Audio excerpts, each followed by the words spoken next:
Enshrouded, the epic survival adventure in the magnificent world of Embervale. But our ancestors of this world liked this magical elixir juice too much, and ruined it by releasing the corrupted Shroud.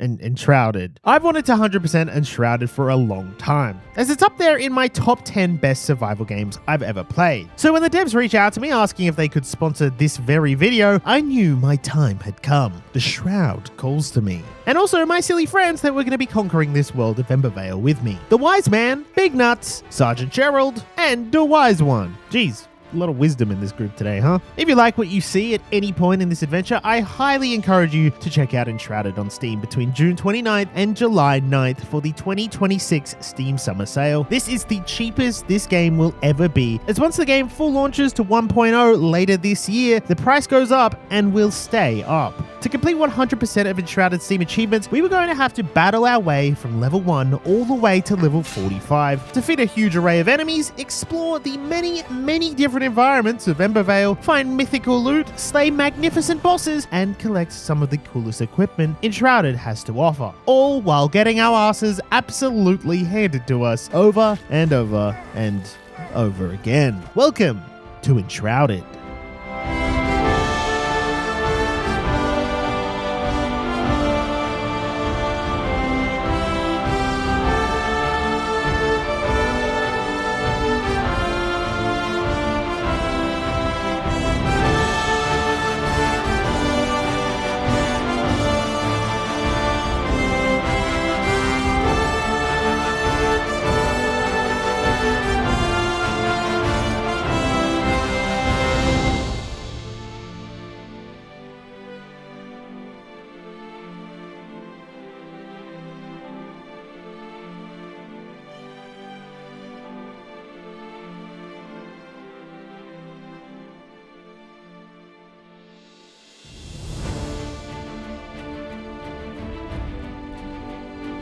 Our adventure begins in this here flame vault, where myself and the lads awaken from our chambers, cheerful as ever. Bro, get out of my fucking house, bitch! Get the fuck out! After aura farming for a little while, we headed out into Embervale for the first time in the very first biome, the Spinglands. The tutorial prompted us into this cave to the left of spawn, where we met a cave goblin. Who goes there? And speaking of goblins, I went full loot goblin after Josh revealed this chest behind some rubble. Chest! No! Oh my god! This was the first example of how almost the entire map is fully manipulatable, meaning if there's a wall in your way at any point, you can just blow it up. Oh, yeah. Oh, why did you punch it? The Wise Man gave us some wisdom on the way out. Happiness depends upon ourselves. You sound like Dave Filoni, Clone Wars quotes from the beginning of a Clone Wars episode. And we unlocked the very first achievement of the game, doing something right for reaching level 2. After having a quick look at the insanely big skill tree, we realized we needed to get working on grinding XP. The best ways in Enshrouded to do exactly that was mining, exploring, questing, and of course defeating enemies. And sadly for this wolf right next to Nessie and I, he was looking like a lovely XP snack, gifting us 52 XP once we'd beaten the shit out of it. He also rewarded me with 2 bones, which I was able to craft up my very first weapon, a wand, giving me achievement number 2, thus it begins. We explored a bit to the left of spawn, where after crafting a simple pickaxe, I was able to start mining the region's ore, flintstone. And we found a wolf cave, except these wolves were a single level above us. And in Enshrouded, levels really make a difference in combat. Just like in this example, a single level difference can mean instant death. Dying on the default difficulty punishes us with the loss of inventory items, but we do keep our 2 hotbars worth of items. And of course, we can always go back to our demise location and collect our old things. Oh, don't worry, they're not chasing us. Good. Get down. Alright, now we get to attack them from here. Oh! One shot! Oh, Oh, I'm dead. Oh my god, I landed on your body to save me! Josh had found this old ruined house, and upon settling up a campfire in the fireplace, we were granted with a rested buff. A very important buff in Enshrouded. We'd pretty much want to have at all times, as it gives us a huge boost in stamina total and recovery. I also found the resting up in a bed heals you as quick as a Pokemon Center. Now, this house we'd moved into wasn't actually our building area as of yet. We'd need to place a flame altar first to claim our land, and luckily Josh had done exactly that, completing one of our first quests. The flame altar is a core part of progression in Enshrouded, as it serves of course as a base, as a fast travel point, and as a way to progress through each new biome. You see, the shroud is just too strong to enter past the first biome, and in order to weaken it, we'd need to donate various resources to the flame to unlock access to each new biome. As we progress through each new location, the donation's difficulty and amount would increase. Our next adventure took us to this huge scavenger camp, which we had a really hard time dealing with. Luckily, we did manage to clear this place out and claimed a few rewards for it too. I also managed to cook some meat on their bonfire for some additional buffs, as food in this game works very similar to games like Valheim. Instead of having a hunger bar, we have food slots that give us additional bonuses and buffs depending on the type of food we'd eat. And eating this cooked meat gave me some additional health for the next 20 minutes. Nice. To continue progression, however, we needed to finally enter what this game is all about. The crazed mist that ruined these lands long ago. It was time to enter the Shroud.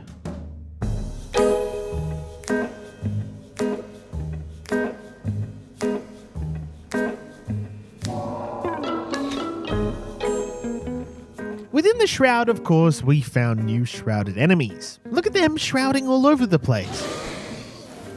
I immediately died. Can we go for the res? Oh, no, I'm not. Wow. What the hell was that? You also notice that there's a counter at the top of my screen indicating how long I'll be able to spend in Enshroud, because I'm sure you can imagine what happens if this timer reaches 0. I forgot to make myself a base axe, so I did just that and cut down some trees here, collecting some shrouded wood. And after defeating some more shroud folk, we successfully collected the resources we came down here for in the first place. But the shroud's grasp had already claimed me. The greed. I wanted more. I died. To make myself feel slightly better, I crafted a glider for the freefall achievement. Yes, craft a glider. Somehow mining every valuable resource in the Spinglands in the process for another achievement. Mine every valuable material in the Spinglands. I got some salt, but I didn't mine it, I found it. So in a bid to keep the achievements rolling, I crafted up a bunch of string and used it to craft my first grappling hook. Nice, another achievement. Craft my first grapple hook. Joining up with Nessie, where after reaching level 3, he needed a little rescue. Oh, no way! Oh shit. Yeah, those guys are kind of nasty, aren't they? So I rewarded myself with the double jump skill for saving him, and showed it off to my comrade. Oh, unlocked the first skill. Look at this, ready? Oh, you got double jump?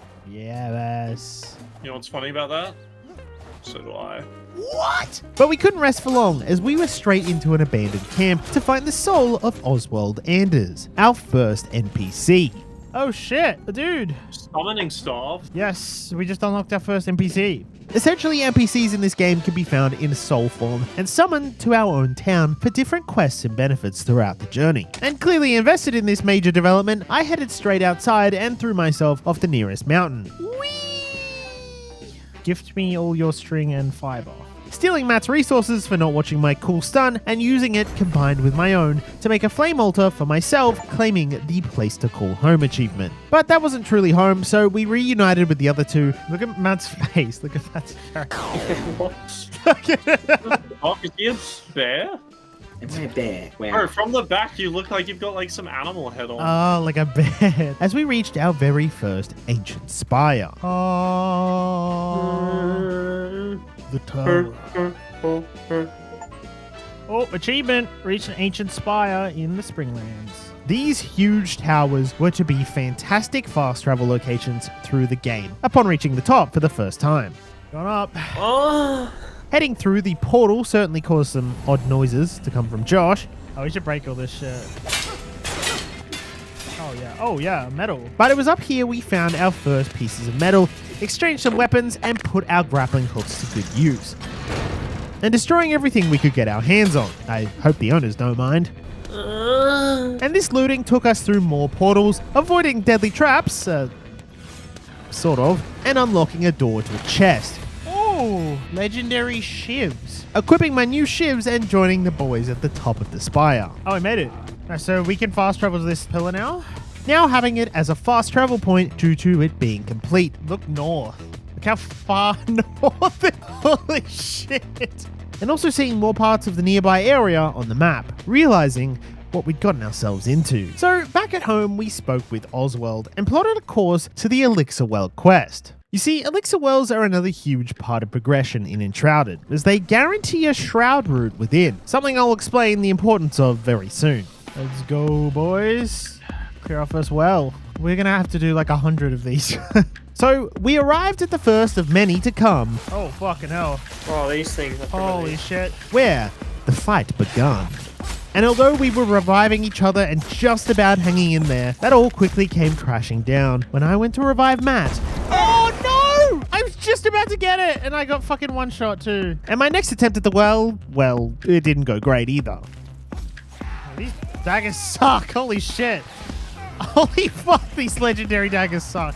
So I returned to the blacksmith to grab some level 4 armor and got right back to the fight. And surprisingly, the armor worked like a treat. Oh my god, I take so less damage with the armor. And we could progress downwards into the well, making our way into the boss room, where outside of needing extra mana, our weapons drained his health while Josh destroyed the shroud root in the heart of the well. Shroud roots grant us an extra skill point when destroyed, and with achievements for destroying every single shroud root in every single region, these were going to be a recurring place we'd find ourselves on this adventure. But enough explaining, as we just dropped the boss down here. So we collected up his loot and moved on to the next well. Get down to a 4-second res. Oh, he just fucking... Oh! It was all going smoothly until one guy absolutely obliterated all of us. Oh, I'm dead. Oh! He just fucking killed 3 of us! Oh, you guys suck. It got me level 4, so I grabbed the savior skill, and we fought our way again to the shroud room. Don't hit those wood. And I raced straight for it, destroying it and using the point for the blink skill. It's down.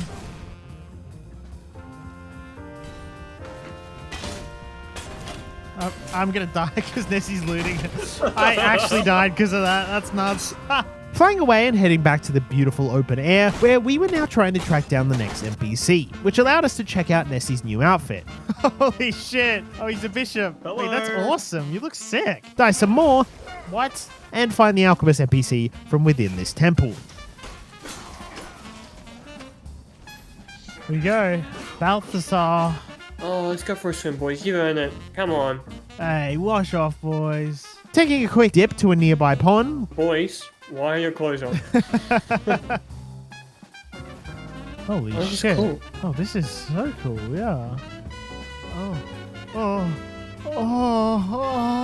Where after drying off, I may have fucked up. As when we returned home, I found a random stranger in our house who immediately went to town on our chests.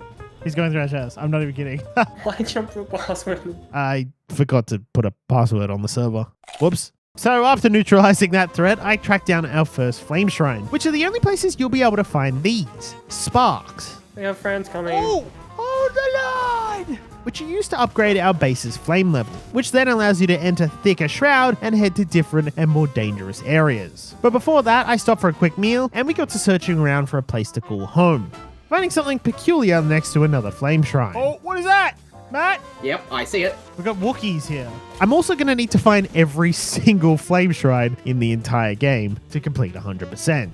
I hit level 5 and dropped some more points into the savior skill before heading into this structure, dodging some electricity, lava, oh, that was a close jump, I'm not gonna lie, and finding our next NPC. What's this? This is him. Oh, nice. It's the hunter. I am the hunter. Anyway, it was now back to the base search, and after much debate, we found a spot being overlooked by mountains. So we did a little off-camera building together, and through this humble little place together, Big Balls Manor. Oh, someone just died.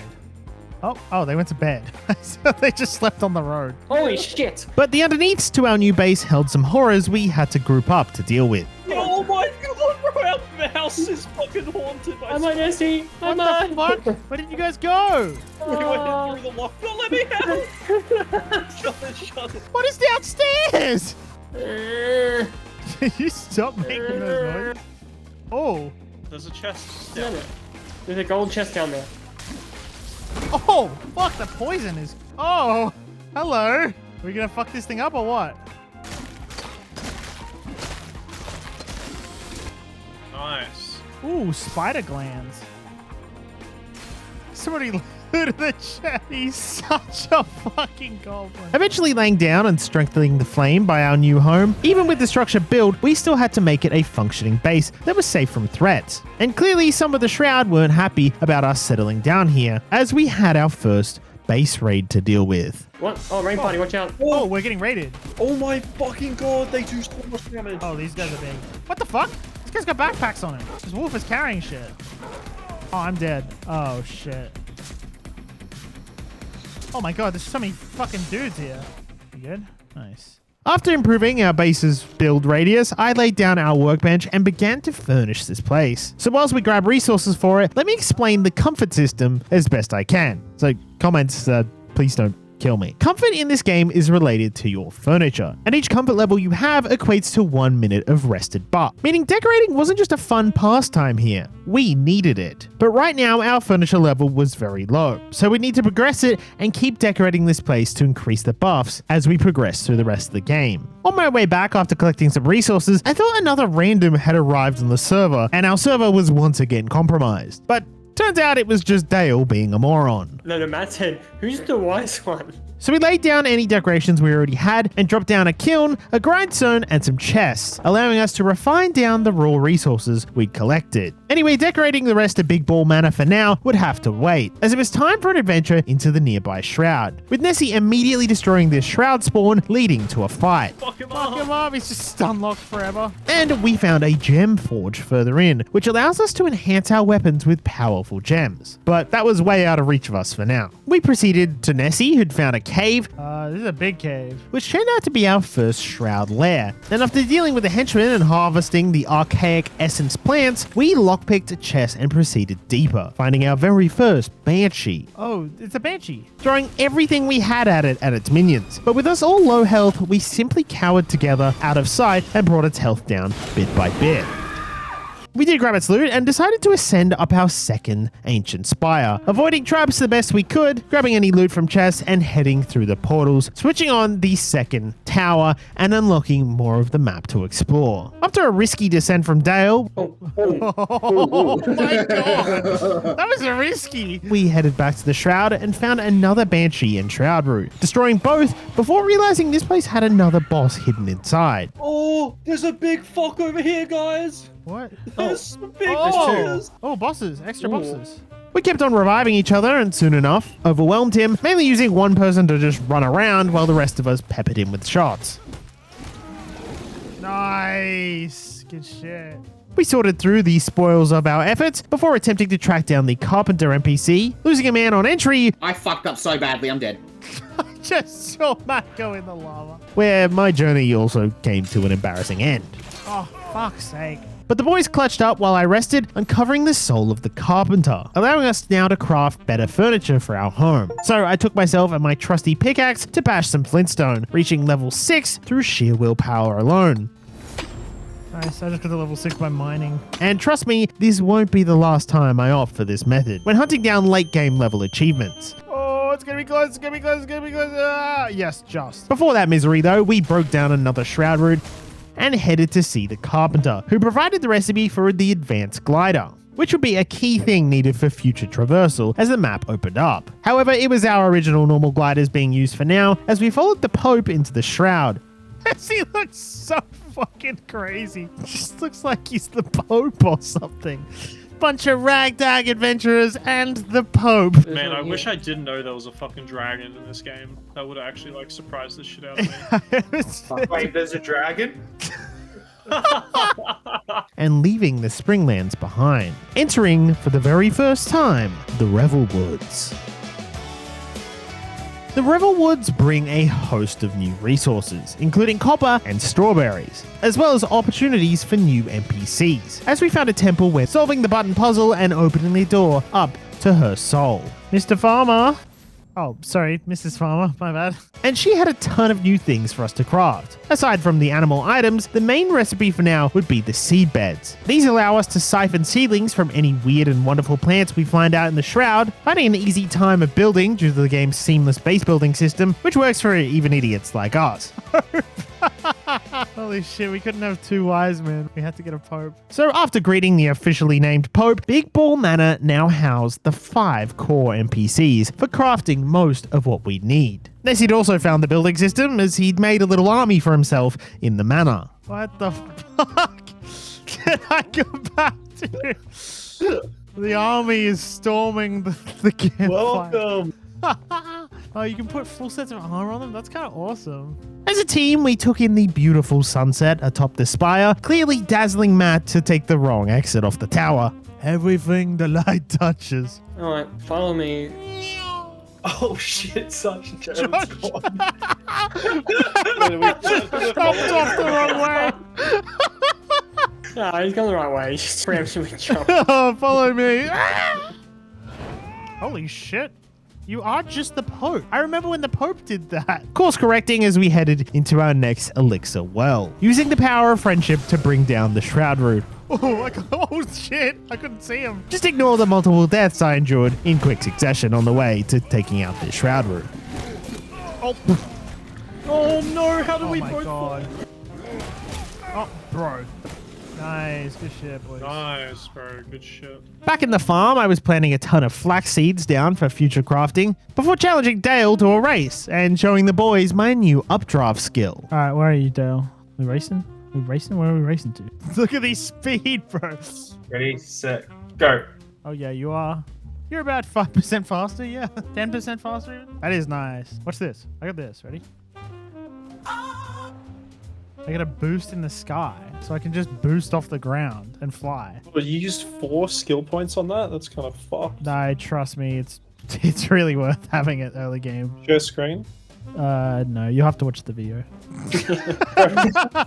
That's good. Just a time frame of just, 6 months to never. Yep. Hurtful he thought it would take 6 months to come out, but we quickly became friends again over by the mine, harvesting some salt we'd found before straight back into fighting, Oh my God, she almost one-shot me. hitting level 7 and finding more archaic essence. Oh, of course, Big Nuts fucking gets there. Hey guys, lava. Was it What good? the fuck, man? Oh, is he dead? Yeah, I'm in the lava. Where'd my healer go? Dead. Didn't he Oh, get but res? No, you body blocked me and I fell in lava. Oh. There's a much bigger area we have yet to explore. And then we got lost. A lot. And when I say a lot, I mean a lot. We somehow found the way out of this place, but even idiots are right twice a day, or whatever the saying is. And we found a fellow idiot Oh, somehow down in this hole, the farmer's apprentice. Oh, nice. Before I out-idioted everyone, Fuck it, I'm off the edge of the cliff. falling headfirst off a cliff, I don't think you can get back up. leaving the boys to finish the next Shroud route. I was present for the next one. Easy peasy. Making good progress for day 1. Except when you zoom out a bit, you realize that we haven't really done a whole lot. And then we headed back to the manor and upgraded the altar once again. Now I need to actually take the chest and turn it into a magic chest. So,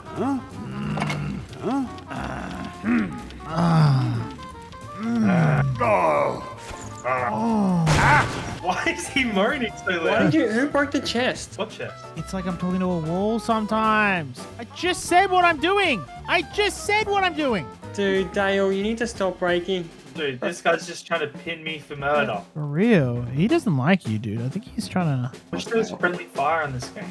Expanding our base's range, where another seemingly simple upgrade to our chests seemed to cause more bother than not. But trust me, these magic chests allow all the NPCs and ourselves to pull directly from them wherever we are in the manor. So it was a much needed investment. Leaving the NPCs to marvel in the magic chests and us to enter a huge crypt, pinning some enemies to a wall, Holy shit. and solving another button puzzle. Oh, I see it. I need someone with a bow. Wait, never mind. I got one. Got it. just for this guy to steal all the loot from me after I did all the work. That's crazy. I got 3 of the buttons. So while we bickered over said loot, it's probably about time I explain the weapon upgrade system in Enshrouded. Essentially, there's 5 colors / tiers of weapon. The legendary orange tier can be upgraded 5 separate times, while the white basic tier can only be upgraded once, with the other 3 in between. To make said upgrades, you'll need to use the runes we've been finding, and you use the runes we've been finding all around to carry out said upgrades. But you'll need legendary runes for the legendary tier of gear. However, even though I just received a legendary shield and an epic new sword, I still suck immensely. So swiftly moving on, Oh my. Why can enemies just run up vertical hills like instantly? in an attempt to not suck so much, I revisited the gem forge we found earlier and threw an upgrade onto my sword, this bleeding gem. And it's a good job I did, as this huge worm came from nowhere. What Holy the shit. What the shit? And even though the sword didn't solve all my woes, I was definitely outputting a lot more damage now. Dying once before learning my lesson, Fuck's sake. Oh my god. Holy shit. Oh shit. Oh my god. and just peppering the worm from a large distance away, We got rid of a big bunch. Big bunch get dead. taking out hordes of bugs and moving in for the kill. Still somehow dying after the worm died. Oh fuck. I guess I didn't learn my lesson after all. But this worm dying led us to finding some amber, Ah, mine every valuable material in the Revelwoods achievement. allowing me to mine the final valuable material in the Revelwoods before we headed to the manor and seemingly walked in on our NPCs doing something strange.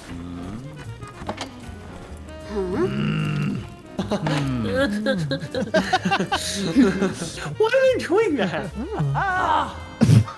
What was that? Yoo-hoo! Yeah, I'm not sure either. Hopefully the new NPC we went out and fetched will sort out the weird sound. So while she beds life into the manor, I went back to my love of farming before rumors of a bandit camp began to build. And I wasn't going to turn that chance down. Clearing out the grunts before running into this behemoth of a boss, I decided to stay at range and whittle her down slowly, eventually going in for the kill and claiming the spoils of war. And it was her loot that allowed us to strengthen the manor's flame to level 3. So I celebrated with some flax farming and even incorporating a bit of fence and pavement building to make the farm look a bit nicer. The reason for this decorating is my next project, the goat farm. So I laid down some animal pillows inside the pen and crafted up some goat bait. As another huge achievement was this one to tame every creature in the game. So I decided to start with goats. And with no experience in this, it was time to learn on the job. Sneaking up on the goats and tossing some bait near them, then using the bait to get close enough to pet them. Once I'd gained their trust, I was able to just stuff them in my pocket, I guess. So I deposited the old boys at the farm and gave them some food, which really beautified the manor's exterior. But of course, some more adventuring called my name once again. Next on the agenda was the upgraded glider I spoke of earlier, and for that, we'd need shroud sacks, which drop from shroud balls. But all I could seem to find was these fucking stupid wolves. I hate the wolves in this game. I did end up finding some new resources in the Revelwoods, as well as finding the ancient spire here too. So we proceeded to the top of that fairly trouble-free, Ow. Oh. Nice. before Spiders? Josh led me into a nearby spider cave. I followed him inside and we fought the spiders in tandem quite well until we got overwhelmed. Holy shit, where are they all coming from? Holy shit. Oh. Holy fuck. Holy Time to shit. go. Time to go. Oh, I've got a stamina. This does not bode well. Calling in the one man who could save us all. And alongside the Pope, we were able to slay all of the enemies and claim the new resources here. Mine and Josh's couple hours of grinding had paid off, allowing me to craft the improved grapple hook and hit level 9. And although I was grateful for the Pope for saving us in that cave, the happiness didn't last long when I decided to show him my new goats. Oh, the goat's bred. They made a baby. Wait, you have goat bread? Look, there's a little lamb. I'm the Pope. Holy shit, the Pope. Nice. Oh, you get XP for... Oh, Are you you can. serious, cunt? What the fuck? I like how some legendary shields are like, oh, this cool metal thing with this fucking orb in the middle and it glows, and then I have a legendary shield. It's just like 10 lumps of metal, like on top of each other. Look at my shit white. Look at this, bro. It's just a bunch of goo. The time had come for me to try and decide what kind of build I wanted to spec into for this playthrough. There were plenty of options like magic, melee, one-handed or two-handed, or I could do some kind of range thing. but regardless of build, they would all require an advanced glider. So I quickly visited the carpenter to craft one up. With a bit of goo-gooing, I made the decision that I was going to start working towards a ranger build, where I'd spec into dexterity and use daggers and a bow. So with some kind of vision of my build in mind, I headed into Thicker Shroud to begin grinding some of the new materials at our disposal here, as every little new resource was going to be needed moving forward. But before we continue, I wanted to take a quick break from our 100% run and show you guys Enshrouded's relatively new adventure sharing mechanic, where you can go visit other people's builds, like the Shire from Lord of the Rings, or this huge Dracula castle build. I don't do a ton of building in this playthrough, mainly because we just kind of took over a pre-built building. So it's kind of insane to see the kind of scale creative people in the community have gotten to. Just like I'm doing here, you can go explore tons of different player-built worlds with adventure sharing, as well as uploading your own if you've got an awesome creative project to show off. At the time of posting this very video, Enshrouded is the cheapest it will ever be again. So if you want to join creative communities like the ones you're seeing here, be sure to check out the game on Steam with my link below. While out exploring, Josh also tracked down another NPC, so I joined up with him to keep on looting. While we were out, we stumbled upon this ancient obelisk, which not only did I need to find for a handful of achievements, but it was also super useful as it would mark all the points of interest of the nearby area on our map. So I'd have to keep an eye out for these moving forward. We fought and fell through a handful of new points of interest, and we completed a bunch of quests that our resident NPCs had been tasking us with, which unlocked new crafting tables like the sawmill, where we could refine wood, and the hand spindle, where we could refine flax into linen. And speaking of flax, I was getting plenty of decent sized harvests pretty often. And I crafted up my first tool upgrades with the blacksmith, making myself the scrappy axe and pick. Continuing my base pitching, I made this really neat quick stack station that would allow us to instantly deposit stacks of items into our magic chests. I also did a bit of farm expansion, and we began smelting clay into bricks in our brand new kiln, as we were going to need these shortly. Now that I decided I wanted to be a ranger, I've been hoarding a bunch of new gear that would be useful to me. So I spent some time and a lot of runes improving my new bow and some daggers, as specking into dexterity in the skill tree is going to improve damage for both of these types of weapons. Out exploring a new location in the Revelwoods got me my very next achievement for hitting level 10, and while investigating this copper mine, Josh gifted me this healer tunic that had a 48% healing boost, and if I upgraded, would give me an additional point into a skill called Water Aura. Because of this, I decided to invest my current points into Water Aura to make it even more powerful, as this was going to passively heal not just me, but my teammates too, as long as they're standing semi-close. This game really loves to keep you on your toes when it comes to combat, so in an effort to stay as strong as possible, I took the original bleeding gem off that sword and imbued it on my new upgraded daggers, which seemed more fitting. It was once again time for us lads to hit up more elixir wells and shroud roots, so we did just that, brawling our way through this elixir well, this shroud root, and this shroud root, where I finally started actually putting points into the ranger and assassin skill trees. Anyway, after taking out that shroud root in the bottom left of the map, we found our way up this hill to our very first huge dungeon that we decided to clear. This was our very first time entering the Hollow Halls.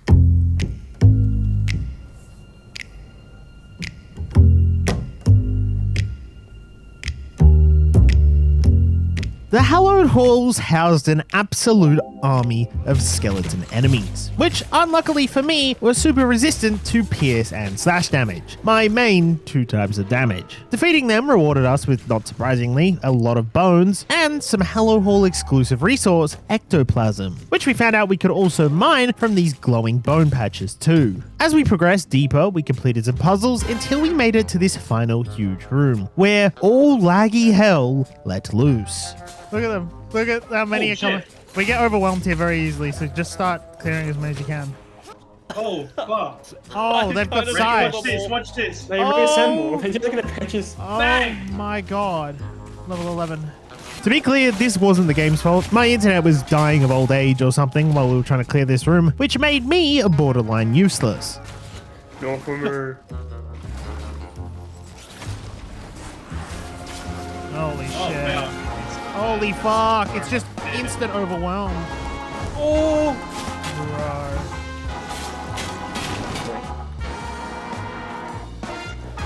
Oh, fuck's sake. Luckily, the boys pulled through and we made it to the final loot room where we rescued a new NPC and we were able to spend any ectoplasm we'd found to open some of these chests. Unfortunately though, we were, for the first time, somewhat over-leveled for this place, as we were only receiving level 5 to 10 gear. But completing this dungeon is the key to accessing the higher level ones a little later. Back at base after our huge journey, Josh got a handful of new NPCs placed, like that skeleton guy we just found in the halls, who crafted us up a bunch of Hello Halls related things, the merchant who crafted cosmetics, and the barber who let us re-customize our characters. All of the new NPCs obnoxiously excited about their new home. I'm so sick of these fucking villagers at home, guys. Oh! I chucked up some trophies of those 2 bosses we'd taken down so far, which also increased our comfort level once again. And the boys and I continued to explore and conquer the Revelwoods,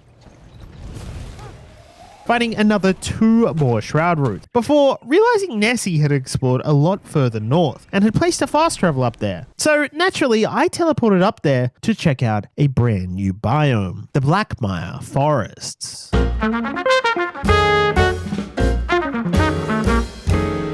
Beneath the ginormous trees, I found a new enemy type. These purple wisps that would duplicate if I didn't deal with them quickly enough. Great. Luckily, we managed to make our way to the ancient spire up here, which was probably the most unique looking one in the entire game, as this tree had kind of grown through it, giving it a really unique look. There was once again many traps and puzzles to solve on the way up, but we reached the very top, unlocking the fast travel up here. In my skill tree, I was able to unlock sneak attack, which would give me an additional 900% damage bonus if I could pull it off, and veiled vigor, which increased my max health by 2 times my dexterity stat. Some much needed upgrades. We also completed a pretty big puzzle at this sunken temple where we managed to unlock the Bard NPC. Once we placed her back at base, we'd be able to craft bigger backpacks. And, of course,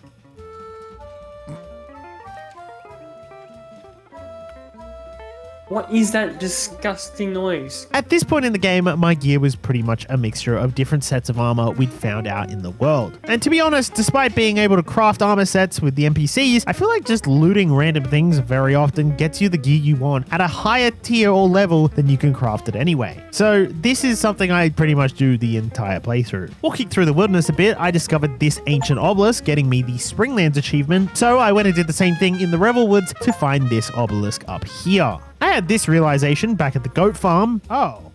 The baby lambs don't turn into full goats until you pat them. And I finally decided to give the Enshrouded fishing minigame a go, as I needed some fish to craft some cat food. Despite the minigame being extremely simple, my peanut brain still struggled a bit, but eventually I reeled in my first lake hopper and got a second one shortly after. I used these to make some cat bait and cat food and headed to this house in the Shroud, as the farmer had let me know that the cats still seemed to call this place home. And sure enough, I did manage to find one, and with a bit of patience, I tamed it up. Nice. I got a cat, boys. Getting the kitty home and patting it got me the paws touch buff for half an hour, which gave me some additional health, which was nice. But to be totally honest, I'm more of a dog man. So next up on the agenda was to tame a pup too. At a camp where they were apparently keeping dogs caged, I was able to test out my sneak attack for the first time. Oh my god, Josh. I can one-shot things. And Nessie rocked up to open the cage and scare the dog away.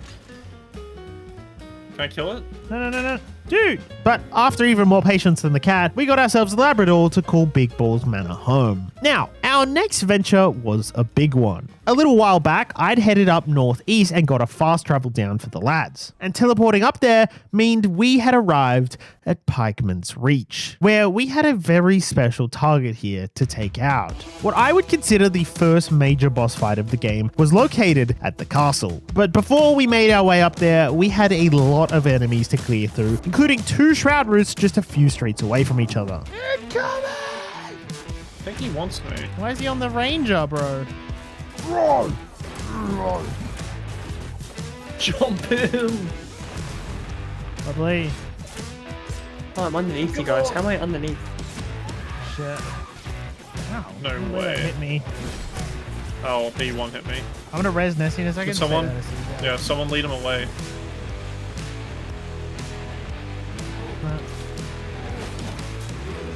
Shit. We might need help with this wraith. Yep, We're it's coming fighting a down. wraith ourselves right now. Oh, level 13. Oh, a door opened. Trap.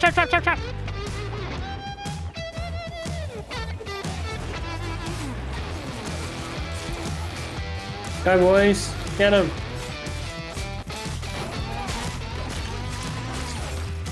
Oh my god, there's a million bugs down here. Have you guys seen this shit?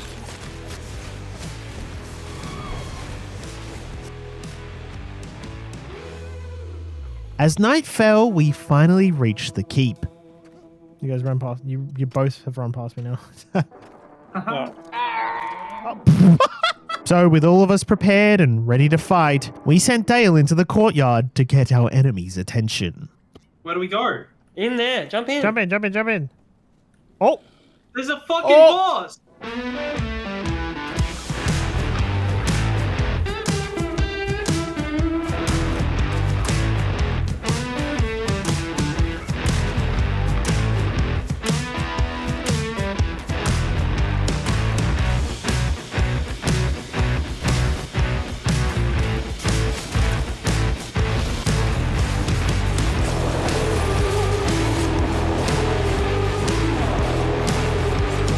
Go. Nice! Team achievement. We had done it. Defeated the Wisp Wyvern, which was also a very cool Steam achievement. He did drop the castle key, which gave us access to plenty of chests within the castle, where Nessie found the cosmetics for the king set. And when I returned home, he once again seemed to have rebranded. He changed his name. Holy fuck. The Pope has been promoted. On a bit of a boss-killing high after that awesome Wyvern fight, Josh and I decided to take on another boss, the Wookiee-looking Vakar Brawler. Alright, well, I killed one. Which, after taking out his healers, he slipped and fell off the side of the hill, getting himself stuck, which led to this fight being a piece of cake. We also found another shroud root in the area, which upon destroying it got me this achievement right here. In my skill tree, I unlocked bow specialization, which would let me have an ultimate essentially every time I built up my focus bar, which would fill up as I did damage to opponents. Later on, this ability ends up racking me huge bursts of damage, which is very cool. I also got some kitchen upgrades with the cooking station, a way to passively cook meat, and the kitchen where we'd be able to craft new meal types, aka new and improved buffs. Our next upgrade to the flame was almost complete, as we needed that wyvern head as the trophy for this level. We were really just waiting on goo and boar tusks, so I plan to head into the shroud to hunt those down shortly. Ah, big nuts. Just the kind of nuts I wanted to see. Before that though, we did end up rematching the wyvern, mainly so I could put its lovely trophy up on the wall. And I did spend a bit of time back in the city of Pikeman's Reach, as I actually had an achievement to get that menacing looking armor set Josh was wearing around now. This luckily didn't take me very long, gaining the Pieces of the Past achievement. Also, it turns out playing those new musical instruments together would get us an extra level of rested, essentially giving us small bursts of rested on the road without needing to travel back home, which turns out to be a very useful feature to our little musical gang throughout this playthrough. Now, I did come across this lovely pair of daggers with some nice upgrades like additional poison damage upon upgrading them a few times. And of course, I wanted to chuck on that bleeding gem I've been using this whole playthrough to add yet another type of tick damage to these bad boys. This gem forge I visited this time to do just that was actually inside something called a night sanctum. And like the name suggests, I could only access it at nighttime. It was also full of traps, but luckily I had the skill and agility to... Oh. I chucked up yet another trophy back at base from the big Wookiee boss, and we took out yet another shroud root, so I finally switched focus and started hunting down those boars we needed for the next flame upgrade. These new daggers served me very, very well, as I finally felt like I could handle myself around the Revelwoods area pretty confidently. And better yet, I just now unlocked dagger specialization now too. So just like the bow, I now had an ultimate of sorts I could use every time I filled up my focus bar. With some final material gathering, we were finally able to upgrade our flame altar to level 4, which of course cleared the red shroud for a whole new biome to the east of the Spinglands. So as we made our way through this shrouded passage, we had revealed the Nomad Highlands.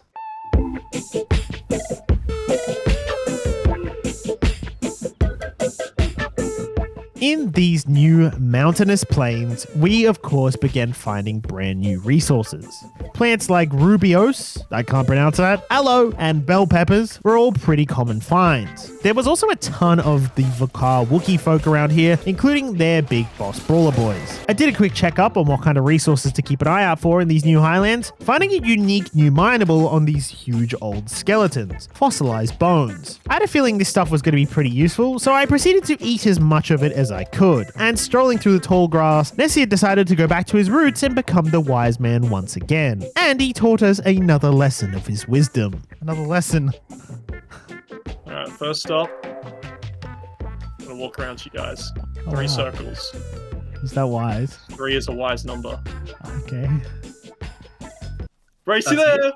We also found a brand new metal in some caves nearby, tin, which got me this achievement, and fighting a handful of enemies down the road got me achievement number 22 for hitting level 15. And the achievements kept rolling as we'd found the ancient spire in the Nomad Highlands too, unlocking this achievement. We did reach the summit of the spire eventually with some minor mishaps. Oh, I mistimed my... And with the fast travel in the Highlands unlocked, I decided to immediately go find the nearest obelisk, which I did with ease, gaining this achievement too. Exploring some more, this time into a shrouded area, revealed a brand new shrouded boss to defeat. Get in. Nice. In celebration of the victory, Nessie had made some new instruments. Dale, show him your one. No, I gave you the other instrument. Now we're jamming. Holy shit. Holy shit, guys. Yeah, we should get paid gigs. Oh, look, our lead singer. Wait, they can't hear us. Wait. They love this song. We took on a new shroud route next and ate up any tin veins we could get our hands on before heading to yet another elixir well, where we encountered a brand new shrouded enemy. What the fuck is that? There's a jellyfish. What is that? What? Oh, I'm gonna land on it. Oh! We did conquer this well nice and easily and continued progressing through any new areas, gathering any new materials we spotted. Shroud route after shroud route, mini boss after mini boss, these new highlands were failing to slow us boys down. As I reached level 16 around here and back at base, we were completing quests and unlocking brand new benches for our NPCs, like this alchemist station here. Up to about this point, I'd really just been looting arrows and accepting gifts from the other boys. But I was at a point now where I really needed to start crafting my own arrows, as I was just running out way too much. A great option did seem to be these fossilized bone arrows, as we didn't need to refine the bones like we would with copper or bronze. And they did some decent damage. And for even more damage, I put my first point into the ranger skill, which would increase my dex and endurance by 1 point each. We'd once again stumbled into a new shrouded enemy, this messed up spider looking thing that really packed a punch to a poor little archer like myself. Oh, I got one shot.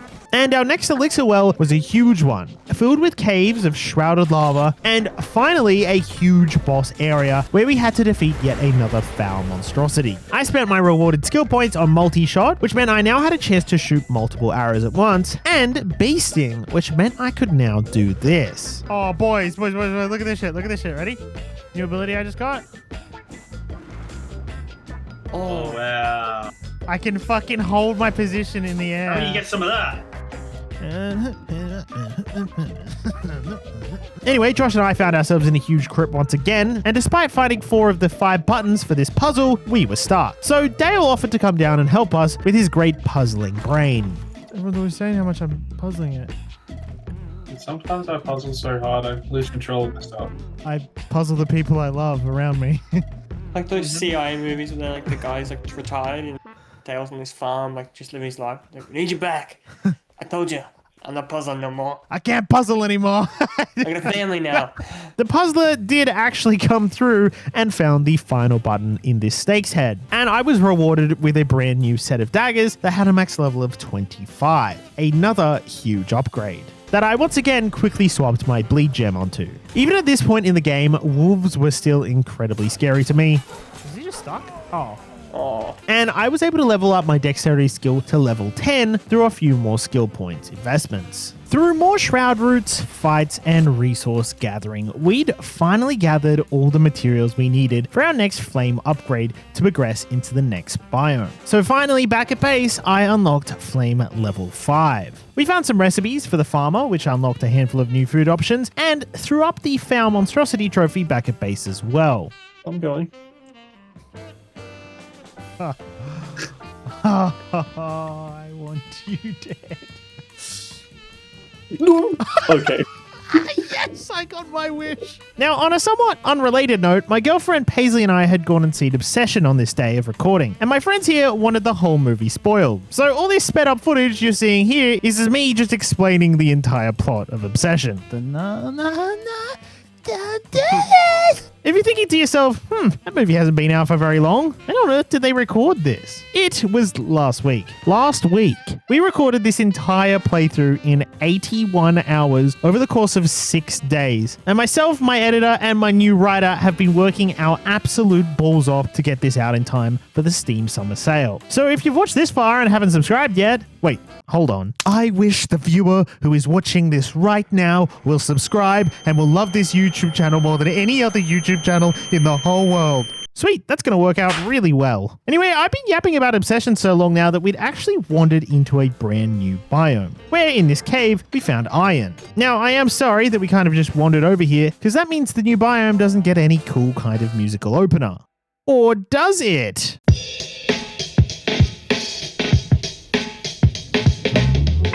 Welcome to the deserts and canyons of the Kindlewastes, a harsh new area for myself and the lads to explore. Of course, the new biome meant I needed to go around mining anything that looked remotely interesting. Finding this lapis lazuli first, some shroud sand, and a little later even some sulfur, which unlocked this achievement here. There were new giant scorpion enemies that drop scales, and these vulture mini dragon things too. Of course, one of the main priorities of a new area was to reach the ancient spire to give us that super convenient fast travel location. So I made my way over there, getting this achievement as well as hitting level 18. The challenges and puzzles definitely seem to be getting harder in each ancient spire, but that didn't deter me, as once again I made it to the top. Back at base, I upgraded my tools to iron tools, as mining all these new ores with the old ones was super tedious. Josh also gifted me with a brand new antler bow that had a max level of 30, which was kind of nuts. And I finally decided to drop the hippie look, as I'd found this new rogue chestplate and deerstalker helmet, which I think looked pretty badass.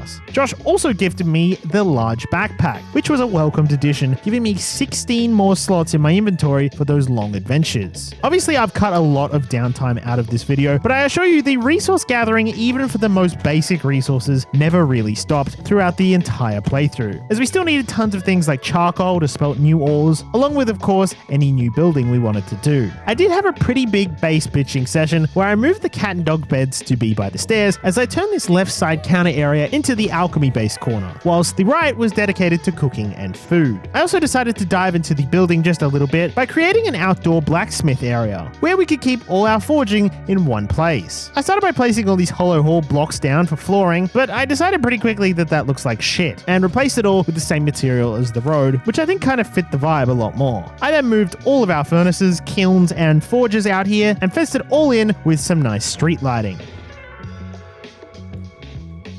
This corner by the entrance became our kind of misc crafting area, and the opposite side was now our dedicated leathers and fabrics area. After all this base organization, I thirsted for battle, so it was time to have a crack at some shroud roots and elixir wells in the new Kindlewastes. The first one was nice and easy, but this next elixir well had a red version of the giant worm that would spawn these suicidal explosive bugs from hell, which kind of fucking sucked. With the help of my good old friend, the lava, we did manage to defeat her. Our next conquest was this haunted sun temple, where we found a huge open area with a brand new shrouded enemy boss within. Probably my least favorite fight in the game, as it was a pretty big counter to my kind of build, as a scythe thing tracks you around corners and she can kind of just spam them.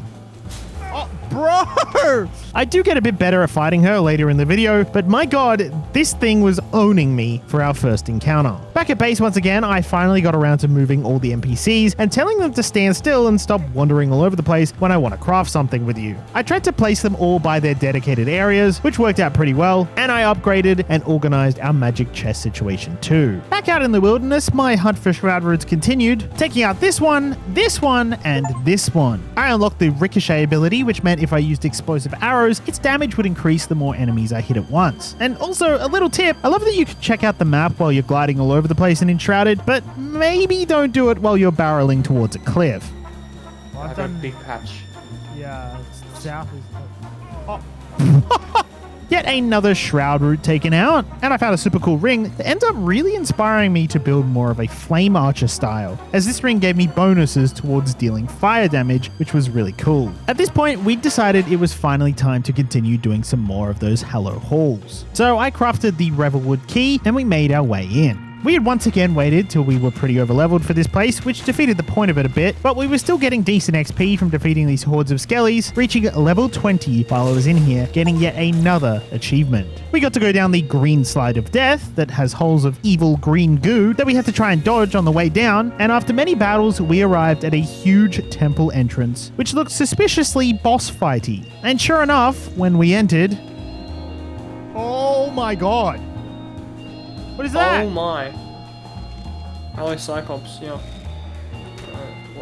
Let's just see what he does here. I want to know what moves he's got. Oh, he does some sort of slam. Oh, there's a... I don't know what that is. Oh, fucking hell. I'm getting some good shots in here. He's almost dead. Nice. Oh, his body's done here. Ooh, Cyclops trophy. Defeating the bony Cyclops got us its head, among some other goodies, and we returned home from another successful venture. At home, I crafted up this ectoplasm press and continued with the standard base chores, like making some new foods and collecting resources from the various biomes we progressed through. We began the hunt for our next Hello Hall venture, which seemed to be on the top side of the Nomad Highlands. But our search actually led us to the borders of a biome we were absolutely not ready for, the Veilwater Basin. Sticking to its relatively safe edges, we did manage to yoink up a bunch of resources like bamboo, coconuts, and bananas, which actually unlocked a bunch of late game recipes long before we were supposed to have them, which was kind of nice. We did eventually locate the entrance to our Hollow Hall dungeon, so once again, we cleared wave after wave of skellies and completed a handful of puzzles. Fuck, I didn't even get a second to loot that thing.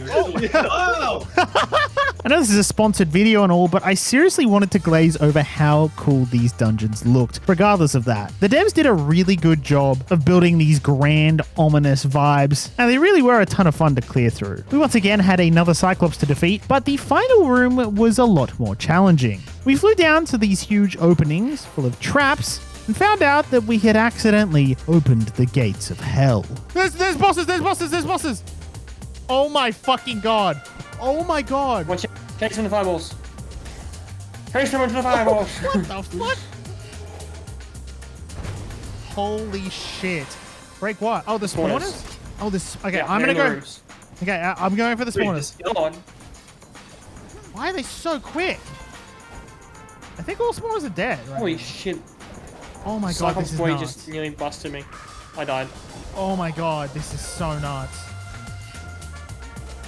Can anyone res me? Oh my god, no. I tried to fucking Actually, do damage once and I died. Yeah. Oh, I'm dead.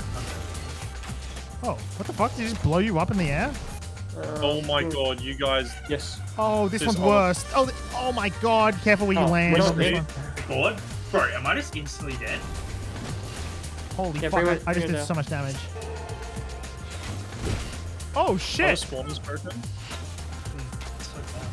He's about to die. Yeah, but. He's dead, he's dead. He died. Okay, sweet. In the loot room, we opted to save our ectoplasm to spend at the next Hollow Hall, not realizing that this was completely pointless, as each one ends up having a new tier of ectoplasm. So our current ones will have zero use there. Whoops. Finally back at home, I got down some beehives, assuming they'd passively make us honey, except they didn't and required sugar as input.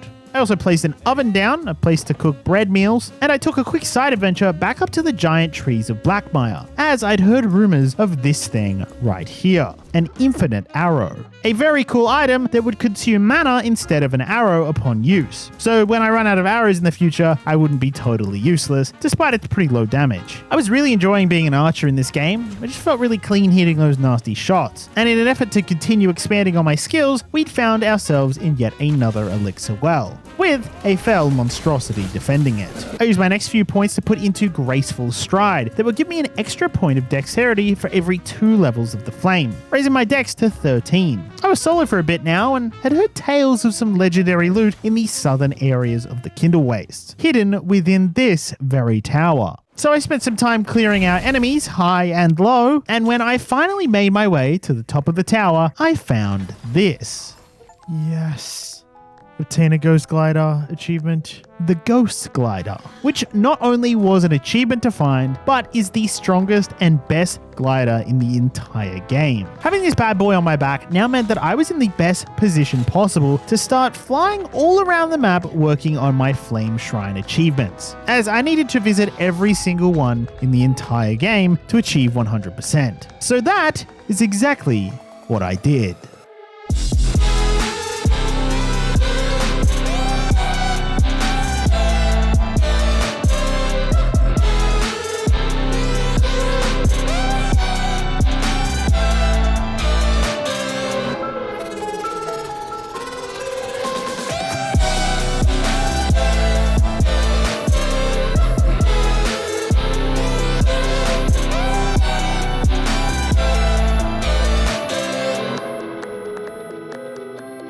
During that epic montage, we had racked up an additional 4 Steam achievements, as we'd found all Flame Shrines and Sanctums in the Spinglands and the Revelwoods, as well as cleared a little shroud route that I missed in the Revelwoods, and I had found all obelisks out in the Kindlewastes too. Some of those Flame Shrines were insanely annoying to track down, to the point where I gave up and just dug through mountains to find them. Holy shit. I'd also made huge progress in discovering the Highlands and the Kindlewaste Flame Shrines too, so we were pretty close to these now as well. Also, it's worth noting that I found this new pair of light forged daggers that did piercing as well as fire damage. And because of that ring I found earlier, I decided to make them my new main melee weapon, even imbuing them with a burning gem that would set my targets on fire after dealing fire damage. Very cool. In an effort to continue progress towards some bigger achievements, I built a bunch of new animal pens and headed out on a taming spree to progress that big taming achievement. My first catch was a pair of these hop hare things, just down the road from Big Balls Manor. I then found myself in the Revelwoods, taming up these mystical looking fey deer. Over in the Highlands, I caught some red flightless birds, and in the Kindlewaste, these round-billed sailors, getting them all settled in their new homes. To level up our flame once again, we needed to hunt down enshrouded versions of the vulture things and find a lot more saffron. So once again, back into the Kindlewaste shrouds on the hunt for those materials, as well as any shroud routes we could get our grubby adventurer hands on. This next elixir well was guarded by my new least favorite flying scythe enemy. What the? I got one shot. But after that victory, we had yet another jam session. Shake it, Josh. Shake a little booty. Oh, he's munching. Oh! With all this combat, exploring, and shroud routes, I was smashing through levels, hitting level 24 here. But at a temple in the south, I seem to have unlocked some kind of magical gift. What the? What? Did you res me? No. I just self-resed. I'm so confused what just happened. Oh, you're dead. I did it again! I self-res, did you see that? I'm genuinely not really sure why this was happening, but who am I to complain? I unlocked Dessert Stomach in the survival tree shortly after, which gave me a bonus food slot for an additional buff, which is kind of cool, and I made sure to collect every flame shrine we came upon during our travels. Josh and I took a brief break for a little side quest to locate Norbot the garden gnome. Norbot. Oh, shit. And this shroud road here was the final one within the Kindlewaste, gaining this achievement. Yes, cleared the Kindlewaste of all shroud routes achievement.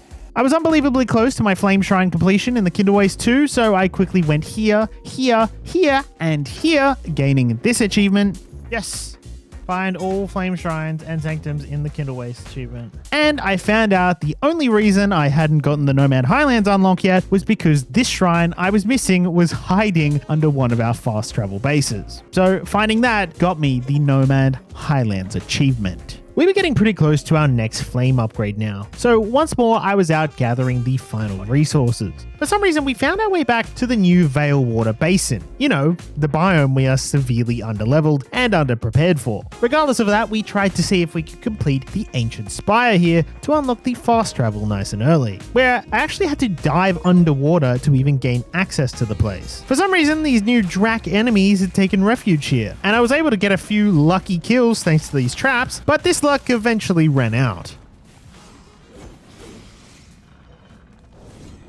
Oh, he one-shot me too. Realizing we just couldn't get past them until we were stronger, I made the choice to make my way up to our actual next biome of progression. The huge landmass that had been towering over the lands of Embervale this entire playthrough.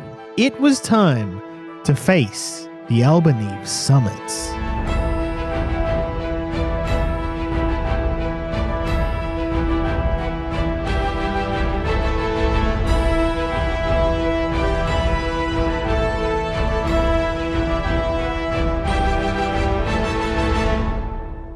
After climbing a short while up the brand new summits, I was already higher than I'd ever been before, finding this new plant, Wolfsbane, and admiring the views. I came across a node of coal a little further up, and for some reason this ore was probably the most satisfying ore to mine in the entire game. It kind of felt soft to mine. I don't even really know how to describe it. I was rewarded for my efforts, hitting level 25 for yet another achievement, and I camped in my new dug up hole for the next little while, before continuing further up, running into these saber-toothed tiger things. Oh, watch out, watch out. And stealing all of their yummy coal, gaining a really decent chunk of XP for doing so. We got a fast travel point set up here and ran into some new snowy raiders. Good to know wolves are still a fucking thing up here. And I continued towards the biome's ancient spire, gaining my last ancient spire achievement as I entered. This tower's puzzles had a bit of a unique icy spin, but the real challenge came from this updraft room higher in the tower. Oh, fuck. No, I died! Back at the manor, I crafted up a new version of the spinning wheel, the spinning machine, that would make linen, string, and the new resource wool at a much more efficient rate than the previous benches. And checking out all the cool looking new armors at the NPC crafting made me realize that we were going to need to start paying attention to a new stat, cold resistance. You see, when you reach a certain height in the summits, it just gets a little too chilly, and we start to freeze to death. So we were going to have to get that cold resist up ASAP if we wanted to explore any higher. I ended up planting an entire forest around the manor as we cleared a lot of the nearby forest and had never replanted before. And I got 2 trophies I should have put up ages ago, the skeleton cyclops and the scythe wraith thing too. I also crafted up some yak bait as they were going to be our new source of wool, and we had a quest from the farmer to tame a bunch. Back in the summits, I pulled some silver off a defeated raider, another new ore, and we found we could actually slide down the frozen river. I did end up finding some yaks, and after a lot of patience, as these guys needed 3 full hearts to tame, we had our new woolly yak friends. I got them down some large animal beds back at the manor and gave them a little dirt flooring area. Oh yeah, and finally our saffron was ready, so we could officially do this.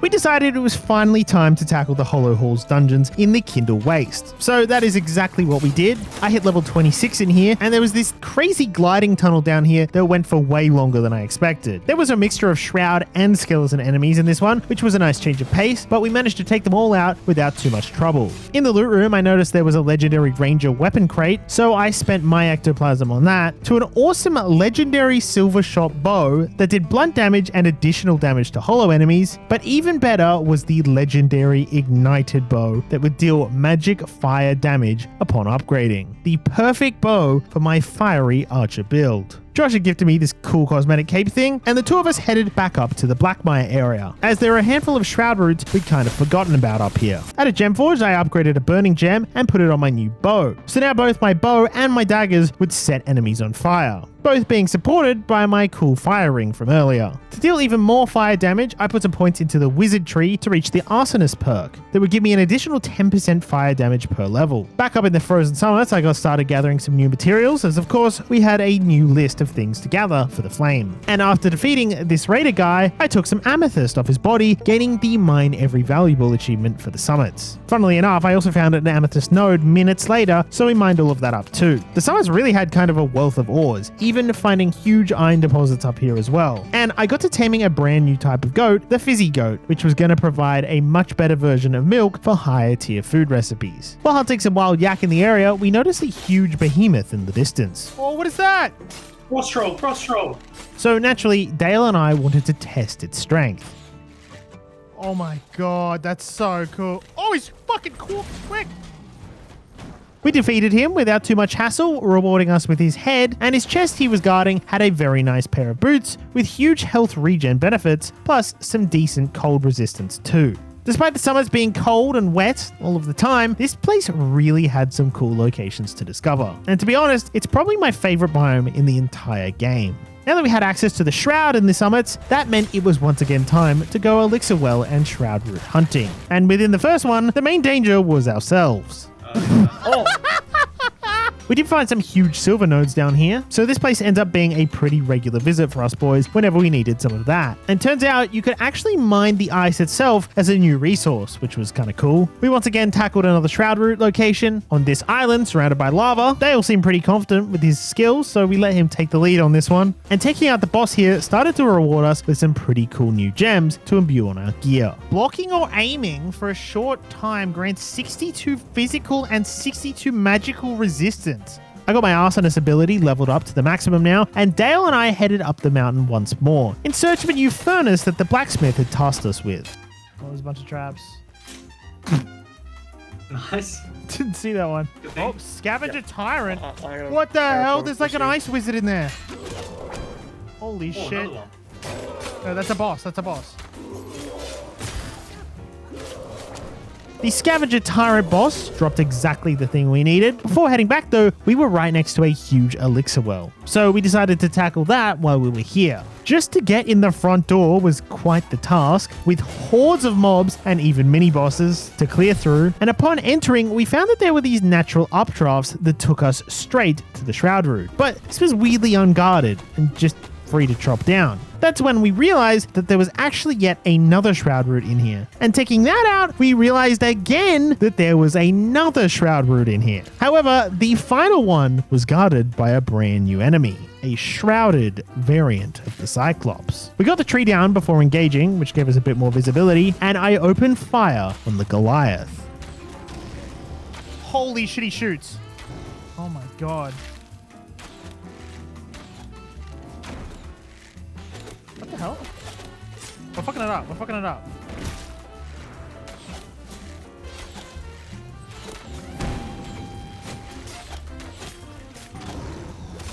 Oh, fucking hell, that hurts. Nice.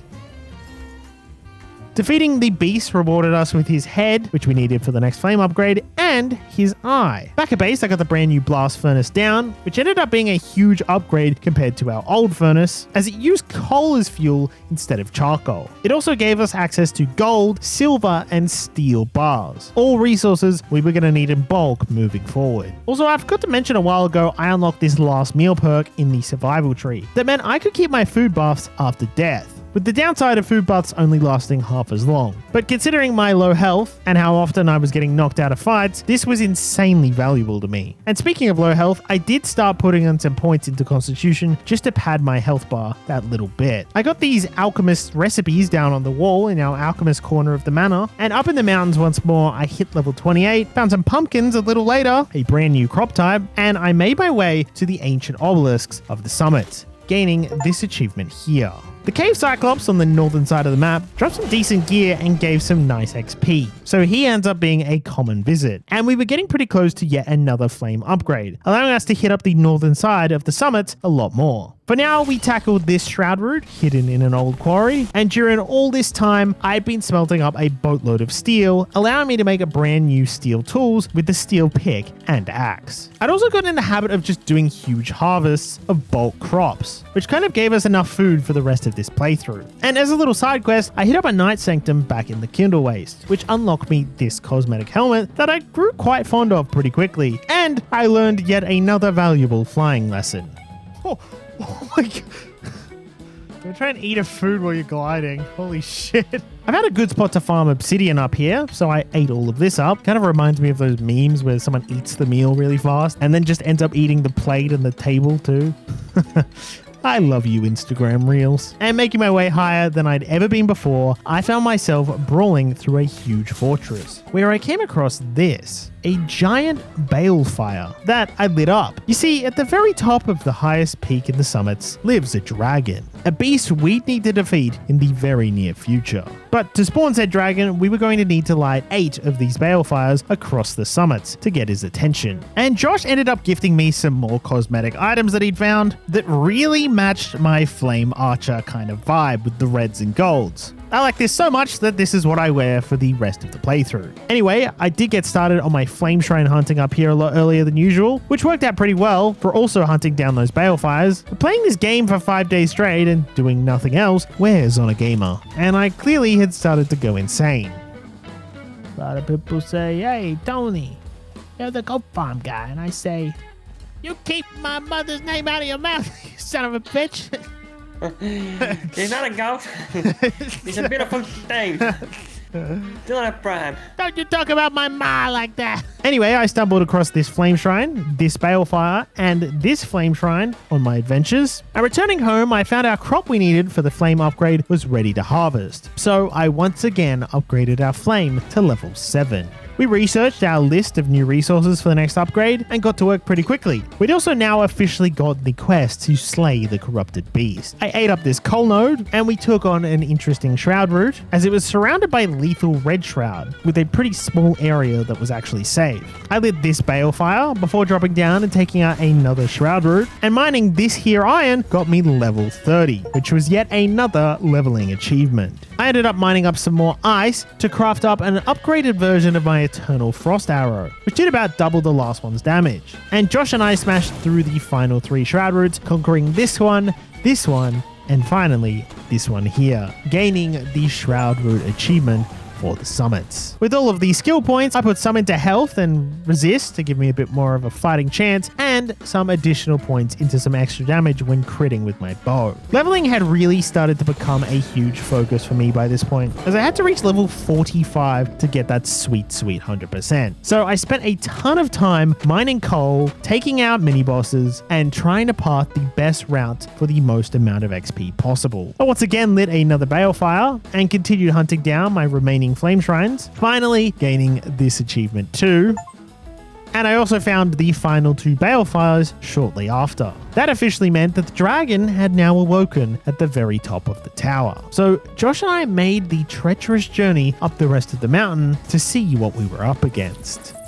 Oh, it is just there. You can see it? Yeah, I can see it. Oh, you gotta jump across. I see. Oh, interesting arrows. This dead man's advice would not go unheard, so I need to make sure I craft up a ton of stun arrows before we attack the beast. We did actually place a fast travel up here too, which ends up being our most used fast travel in the entire playthrough, as the height and range we now had to fly across the land was unmatched. Down in the mines, I had an epiphany. This is what they invented babies for, by the way. And I found a super cool new gem. Landing after gliding creates an explosion that deals 44 fire damage and leaves behind a trail of fire that applies burning to enemies. I really like the sound of this new gem, so I headed down to a gem forge to imbue it on my daggers. But I had to 1v1 one of those stupid scythe wraith things before I could gain access to it. The brand new gem gave me an awesome effect while flying around, and sure enough, when landing, it did not disappoint. I fucking stunned a huge guy on landing. That's awesome. I grinded out many many more resources and entered back into some elixir wells in the summits for a few rematches, as this was another way to gain a little more XP, hitting level 32 down in this one. While we were waiting for Nessie to get back on, Josh and I made the decision to try and start exploring the Veilwater Basin, arriving at this cool looking temple here. We could barely deal with the Drac enemies that called the basin home, but with a bit of back and forth we did manage to loot this place, grabbing ourselves a whole range of Drac body parts as well as some gold ore. With that being our first successful trip here to the basin, we decided we'd finally go unlock the ancient spire here too, actually managing to defeat its guardians this time. After getting that sorted, I did find my first obelisk down here and was able to mine just a little bit more gold ore, as well as a brand new gem, aquamarine. I got to smelting that gold pretty quickly, as it meant I could craft me and the lads up the best tier tools in the game, the gilded pickaxe and axe. And while grabbing some sticks from the backyard, I stumbled upon this little bit of flintstone. Now, flintstone is the very first ore in the game found in the Spinglands, but for some reason, this stuff gave more XP than anything I'd been able to find so far. And with the deadline of this video rapidly approaching, I decided to pretty much mine this very spot whenever it respawns, as the amount of XP that was just sitting in our manor's backyard was kind of insane. Also, the farmer gave us the recipe for the fish smoker that could passively grill fish, and eating fish gave us another 10 seconds of oxygen somehow. So that was going to be super handy as we begin diving into the basin. But we really couldn't start properly exploring the Veilwater area until we had completed one major task. The biggest fight currently in the game awaited us, at the top of the tallest mountain. So we cooked up meals, crafted our arrows, and made our way once again to the peak of the summits. What all this leveling and upgrading was really for, it was time to face the dragon. Let's do it, boys! Let's go! Oh, this does not look like a youngling, bro. Holy shit! Oh, but it is. Oh my god. Oh. Holy shit, okay. Oh, meatballs. I can never hit them. I tried and I fucked it up. Alright, yeah, parried one too. Nice. To always land there. And he's so very crypto. Stunning him?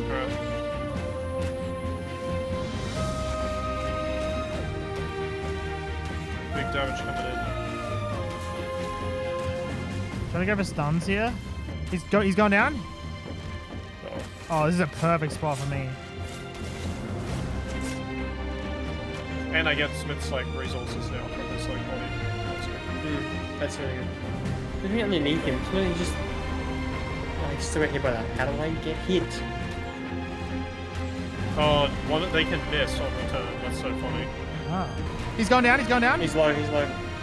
He's landing on me! What the? What? What?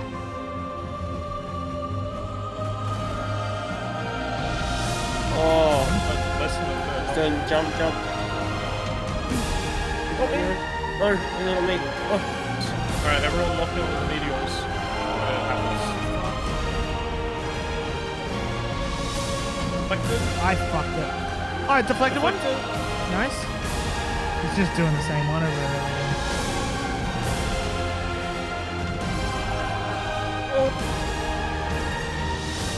He won! Nice! Holy Let's shit. fucking go! We had conquered the great beast. The dragon had been slain in an epic battle for the ages. We were rewarded with its head and this very cool looking achievement. With the dragon's head, we could finally upgrade our flame strength once more to level 8, of course giving us our pass to begin fully and properly exploring the Veilwater Basin.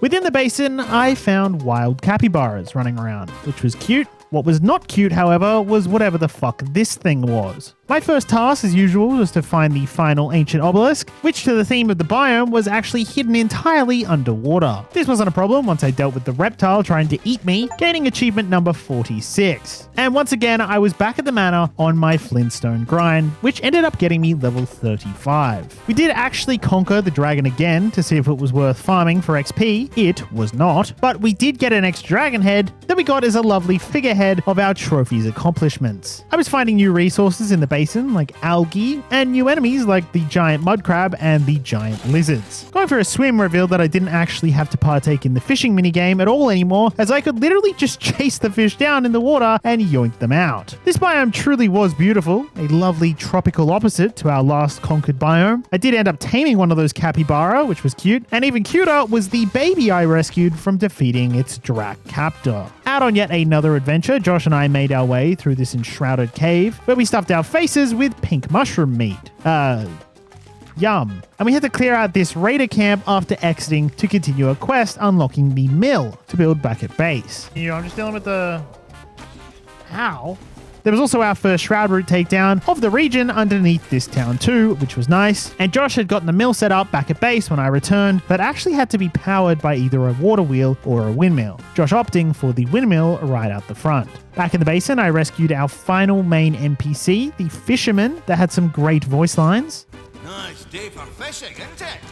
And over my skill tree, I'd got my dexterity now all the way to 21, which keep in mind, every point of dex is an additional 5% damage with bows and daggers. So I was doing some pretty heavy DPS now. In this shipwreck in a shallow creek, I found a brand new tool recipe for the mining sieve, which would allow us to mine underwater, giving us access to some nice new materials. I got started hunting down all the flame shrines in this final biome, as well as smashing out any elixir wells that I got close to. Once again, fighting my arch nemesis, those stupid scythe wraith things, I found this flame shrine and this one, and Josh and I landed in a village that had one of the strongest drac enemies, the High Drac Dal. Oh, he sells rocks. Yeah, he's a fucking rock mage. With a bit of good old archer cheese, I managed to take him out, rewarding us with his head, the final trophy for our final flame upgrade. And in these underwater tunnels, I found you could actually mine these gold coins as a resource, which actually got us the Mine Every Valuable achievement in the basin. I continued leveling with my flintstone, took out yet another shroud route, and continued hunting flame shrines. Except after defeating these tar-covered reptiles, I fell for the oldest trick in the book. Oh no! I fell in a trap.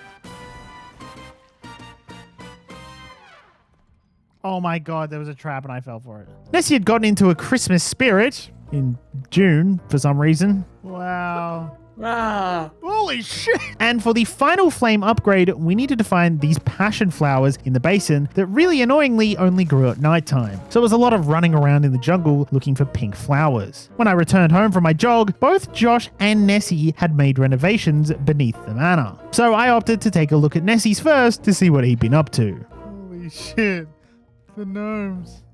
Oh wow. Are they naked? Guys, there's a hollow holes down here.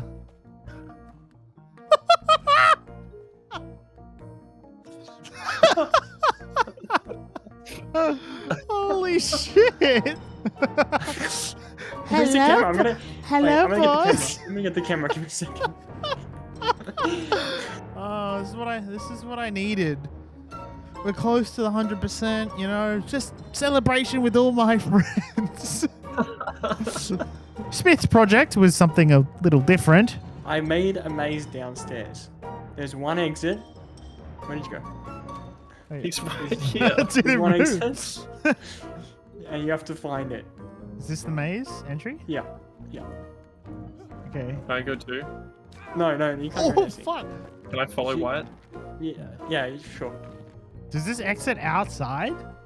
Yes, outside. Oh my god. Holy fuck, what has he done? Jesus. It's like an anthill. What? Someone's down here. What the fuck? Hi. What? What is it? Oh, look. This is the... Oh, so this is the way out. We did it. No. Well, I can see the sky. We won. That's It's a. that's to taunt you. Yeah, it's to taunt you. You want to get out, but you Wait. can't. Anyway, the Flintstone grind continued, as well as the Flame Shrine search. I got mining some Mother of Pearls down underwater, but what I actually needed were actual pearls. So I found a nice little harbor area to farm them, until we finally had enough for this. Oh. Jeez, that scared me. Our next elixir well required us to do some deep shroud diving, which was kind of cool, and we took out its shroud route once more. This route down here was next, and soon after I hit level 39. I upgraded my water aura healing with the Waters of Life perk with all these points I was gathering, and we took out yet another shroud route. This flame shrine hidden in the tunnels was my very last one, meaning, yes, Spark of the Veilwater Basin. Find every flame shrine. On our way to our second last shroud route, I was getting jump pad guarded by my most hated enemy, the Scythe Wraith. No! He... Holy shit! But when I returned for another attempt, I managed to pull off something kind of crazy.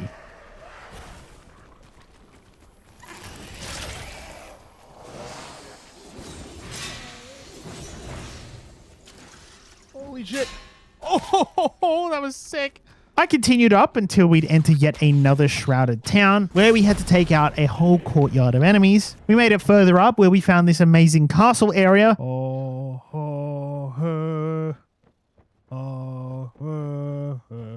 have been waiting for you. My lord, the legions are attacking in the south. What shall we do? Clear out the front gates. We must prepare for battle. Yes, my lord. Oh, sorry, my lord. That did have some nice secrets hidden away. Beneath it, however, was the Shroud Route, and after defeating a level 45 Shroud Spider, we took it out. Before heading to the final Shroud Route, my Flintstone had respawned, getting level 40 down here in my hole. Level 40. And finally, with little resistance, the final Shroud Route in the game was down. All that was truly left now was many, many hours of Flintstone mining, even crafting up a mining helmet and additional gilded pickaxes to assist me. And I needed to take a quick trip to the desert, taming up one of the animals I'd missed, this dune armadillo, gaining the Tame All achievement too. I placed him in the middle of the manor as our honored guest, and I also got the trophy for that Hydrak thing in the manor too, meaning we now had every trophy in the game proudly displayed in our halls. Finally, after mining and mining and mining, our final achievement had arrived, hitting level 45. The maximum level cap in the current version of the game, and the very last Steam achievement, completing 100%. Throughout our journeys, we had conquered many foes, traveled through a multitude of stunning environments and biomes, and had gained many skills and powers, whether that be through legendary gear or the amazingly in-depth skill tree. Like I said at the very beginning of this adventure, you can pick up Enshrouded yourself for the cheapest price it will ever be on the Steam Summer Sale. You do not want to miss this, as this game is truly a gem. Of course, like every one of my videos, one of the 53 achievements was fake, so comment below and take your guess. The first to do so correctly will receive one baby capybara. This, my friends, is where our journey ends today, as that is all of the content and achievements currently in Enshrouded. But maybe soon, very soon, we'll have to reach for the skies.